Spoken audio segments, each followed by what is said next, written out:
All right, that's like my Ellen Show moment, but this is better. We're at EdgeX. I think I'm also experiencing a sugar high from all those cookies being thrown out. But I am deeply grateful to be here. I am so inspired by all the truth and energy that is in this room today. Can I get an amen from everybody? Thank you. I've always wanted to try that too. So I have 3 kids. Their ages are 11, 8, and 6. And my daughter, Kayla, just started middle school. And I'm starting to notice that people keep asking her this question, what do you want to be when you grow up? How many of us remember getting asked that question? Well, so my daughter will say, I want to be a CEO of a company that empowers girls. And I'm like, you go, girl boss. And then my 8-year-old son will say, I want to be an engineer that builds things to help little animals. And I'm like, what about the big animals? And then my 6-year-old, I think he's just trying to figure out what I'm even asking him, because his answer is always, I want to be Pokemon. Well, when I was 10, my answer was always, I don't know what I want to be, but I do know that I want to study people. I've always been so intrigued by people, how our backgrounds, our upbringing, how our cultural experiences literally shape the way we see the world. And so it's no surprise that I went to college and I studied people. I majored in anthropology, and I was convinced that I was gonna graduate and be barefoot my whole life, going around the country and world studying all the different cultures. But during my sophomore year in college, some random events led to another, and I ended up starting my first company literally out of my dorm room. It all started when I walked into this pizzeria, and I saw this plate of banana bread being sold. And it was saran wrapped, and it had a toothpick with a $1.69 sign out of it. And I said to the owner, who makes this? I could do so much better. And he's like, yeah, well, bring it in. So I brought it in, and it sold out. So he's like, why don't you bring another one in? So I brought it in, and it sold out. And then after 10 loaves of selling out, I then said, wait, hold on. Aren't you supposed to pay me for this? And one thing led to another, and I started a company out of my dorm room, and the best way to describe it is that it was the Ben & Jerry's of baked goods. I called it Jessica's Wonders, and the slogan is still my favorite. It's, so good, it'll make you wonder. I ended up raising $1 million. My senior year, I had braces, I looked like I was 13, and we grew to national distribution and millions in revenue in just a few years. It was an incredible, raw experience that by the age of 19, I had a 20-person team. So then I went to business school, and I went to Kraft Foods to kind of learn from the big corporations and learn from really great leaders and managers. And then I had my first child, Kayla, and my eyes opened up to the world of parenting. And I realized that we can buy so many things for our kids, but the most important thing that we can give to our kids is our time and attention and love. So then I ended up starting my next company called Babaco, and it was a parenting lifestyle company that really fostering quality time with you and your kids. And we did that mainly through an activity monthly subscription box that came right to your door. We got venture capital funding, we grew to thousands of customers.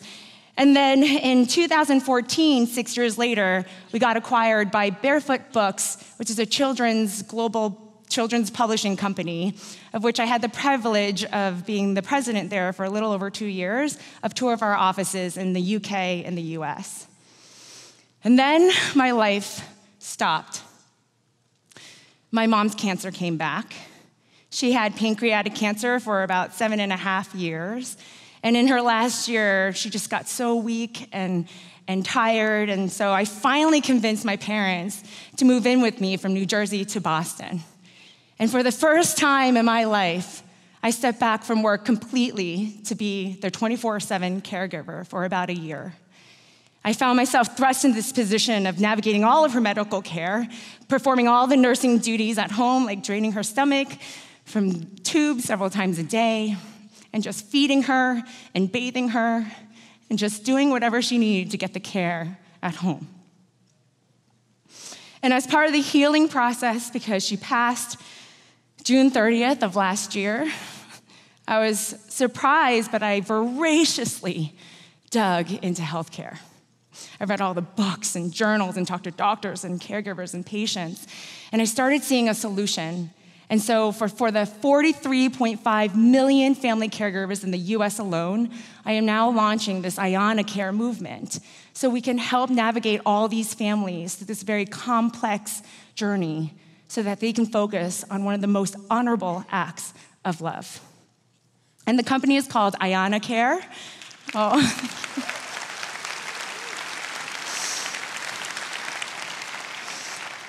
Yeah, the name of the company is Ayana Care, and Ayana may sound like a really beautiful name, but the IANA stands for I am not alone.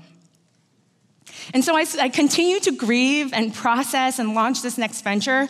I have realized that more than anything else, God has used these ventures to teach me about one main thing, and that is love. No matter what you do or who you are, as believers, we share the two greatest commandments: to love God with all our heart, mind, soul, and strength. And the second is this: to love your neighbors. Our calling is not tied to the type of product or role or industry. Our calling is to love people. And so if we are put in the position of leading others, love has to be the alpha and omega of our leadership. It has to be the reason why we feel so compelled to lead in the first place and the ultimate impact that we want our leadership to have. Now, I know that we don't use the word love often in a professional setting or in business, so let me clarify the type of love that I'm referring to. I am not talking about the highest progression of liking something. That often takes time or interest. So I like you, I like you, I like you. Ooh, now I love you. I am not talking about the blind type of love that allows anything or anyone do whatever they please despite the consequences. And I am not talking about the lust type of love that may feel good in the moment but lead to dysfunction. The type of love I'm talking about is the agape love, the love that comes for God, the love that doesn't change based on circumstances. It's not kindled by the merit or worth of the object. This love keeps on loving even when the loved one is unresponsive, unkind, unlovable, and unworthy. It's a sacrificial and selfless type of love that is open to everyone, from family to strangers to even our enemies. So as CEO, I realized the impact of a leader's personal values and moods and choice of words and reactions to all the crazy situations. Whether you know it or not, or whether you want it or not, who you are as a leader and what you do has a huge impact on your team. Our culture puts so much emphasis on the power of leadership. Take control, be confident, be bold, make the tough decisions. But what does it mean to love as a leader? Now, I think a true mark of how a leader operates is when things are tough. When things are great, it's so easy to reward and congratulate. But how do we fire with love? I learned this the hard way. When I was young and I had to fire my first employee who was 24 years older than me, I cried more than he did. And by the end of that time, he was consoling me. Like, that is not fair to put the burden of leadership on him in this moment. I've also been in a situation where I just avoided the issues. And so I was too sheepish to approach the employee's lack of performance. So I kept quiet. It started impacting the team. And then one day I surprised her with the notice that she was being let go. And I'll never forget when she looked me straight in the eye and she said, why didn't you mention anything before? You didn't even give me a chance. And so throughout my career, I had to hire and fire a lot of different people. And I remember a mentor telling me, things should never be a surprise. Upfront communication is a sign of respect. And so fast forward to a situation where I learned how to fire with love. We had a sales director who led our thousands of salespeople. And years ago, her role was very much about in-person meetings and in-person training. But now it required her role to be a lot more tech savvy than she naturally was. And so I got a lot of pressure of people telling me to fire her right away. but I was convicted that I had to give her a chance. And so I was upfront with her. I told her my concerns and the need for higher technology-based solutions. And then I told her, you know what? I'll work with you, though. I'll work with you to get you to where you need to be. But if we can't get there by this date, we're going to have to find someone that can. Because it's for the sake of the mission. It's why we are all here. And so we did. We stayed late after work. I started channels, and she tried really hard, but she just didn't get there. And then when that predetermined date came up, I was trying to practice all the words to say to ease the burden. And before I said a single thing, she said, Jessica, I know that I'm not the right person for this job. I know my strengths. This is just not it. I know what needs to happen, but thank you for giving me this chance. And so loving employees does not mean that you keep someone who's just not right for the job. But what it does mean is that we will always be transparent, treat people with respect, sacrifice our own time and comfort to support them, and to always allow them to hold their head up high. So even though I technically fired her, we are personally close, and I would be her reference any day. And so some of you might say, well, that may work for you, but it's not my personality. You seem to be an extrovert, but I'm an introvert. I mean, what's your Myers-Briggs anyway? Is it ENTJ, ISTP, EEKKKWKBB? I'm an Enneagram 7. You're a 3, I'm a 2. So what tips do you have for me? What should I do? What are the 5 characteristics I should have? What? And sometimes I feel like we're so obsessed with the what, and that we are sometimes so much more in love with the pursuit of being a great leader more than actually loving the people we are leading. And this was most apparent when I walked into a leadership role after the acquisition of Babaco. I didn't build this team, they didn't know me, so I knew I had to gain credibility. So I spent weeks preparing for this first meeting where I was their new president. And so I looked into financials and the operations, and then I presented the new plan with everything that I thought a leader should be. Have boldness and creativity. I even kind of put some humor in there. And as I looked into everyone's eyes, what pierced back at me was just looks of doubt and questions, and a sentiment of, you don't even know what we've been through.